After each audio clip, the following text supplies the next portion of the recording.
ఒక మనిషి జీవితం మలుపులు తిరగడం మొదలు పెడితే మలుపులు తిరుగుతూనే ఉంటుంది. ఈ విషయం లైఫ్తో తలపడుతున్న ప్రతి మనిషికి తెలుసు. లైఫ్ని లైట్ తీసుకునే వాళ్ళ గురించి మాత్రం నాకు తెలియదు. కానీ మనకు తెలిసిన అమెరికా అధ్యక్షుడు ట్రంప్ గురించి, ట్రంప్ లైఫ్లో మలుపుల గురించి నాకు నేను తెలుసుకున్న కాసింత సమాచారాన్ని మీతో షేర్ చేసుకుంటాను.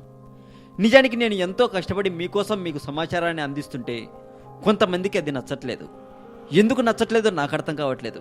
కానీ ఒక్క విషయం గుర్తుపెట్టుకోండి బ్రదర్, రోజు మొత్తం చంద్రుడు కనిపించాలి అంటే కుదరదు. రాత్రి వరకు వేచి చూడాలి. అలాగే నేను ఇచ్చే సమాచారం మీకు నచ్చుతుందనే నేను అనుకుంటాను, అందుకే చేస్తాను. కానీ మీకు నచ్చదు అని నాకు ముందే తెలిస్తే ఆ టాపిక్ నేనెందుకు చేస్తాను? ఇదంతా చెప్తుంటే నాకు డైలాగ్ గుర్తొస్తుంది. మనం బాగున్నప్పుడు లెక్కలు మాట్లాడి కష్టాల్లో ఉన్నప్పుడు విలువలు మాట్లాడకూడదు సార్. ఇప్పటికే అర్థమై ఉంటుంది అనుకుంటాను మీకు. ఇక ఈరోజు నేను మీకోసం తీసుకున్న టాపిక్ ట్రంప్ పూర్తి పేరు Donald John Trump.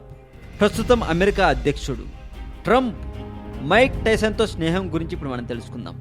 Trump football లీగులు, cycling వంటి వాటికి స్పాన్సర్గా వ్యవహరించేవారు. నిత్యం వివాదాలను ఇష్టపడే ట్రంప్ మైక్ టైసన్ ఓ యువతిని గర్భవతిని చేసిన కేసుపై వివాదాస్పద వ్యాఖ్యలు చేశారట. ఈ కేసు బూటకమని ఆయన వ్యాఖ్యానించారట అప్పట్లో. అలా అయితే చాలామంది మహిళలు టైసన్ను బలాత్కరించారని ఆయన అన్నారట. టైసన్ను విడుదల చేసి పోటీల్లో పాల్గొనేలా అనుమతి ఇవ్వాలని డిమాండ్ చేశారట అప్పట్లో. కానీ అప్పట్లో టైసన్కు 6 ఏళ్లు జైలు శిక్ష కూడా పడింది అని సమాచారం. పెరోల్పై వచ్చిన టైసన్ తన కెరీర్ను, ట్రంప్తో స్నేహాన్ని కొనసాగించారు. ఈ వీడియో మీకు నచ్చితే లైక్ కొట్టి మీ ఫ్రెండ్స్కి ఫేస్బుక్ ద్వారా షేర్ చేయండి. ఈ వీడియో మీద మీ కామెంట్ కూడా పోస్ట్ చేయవచ్చు.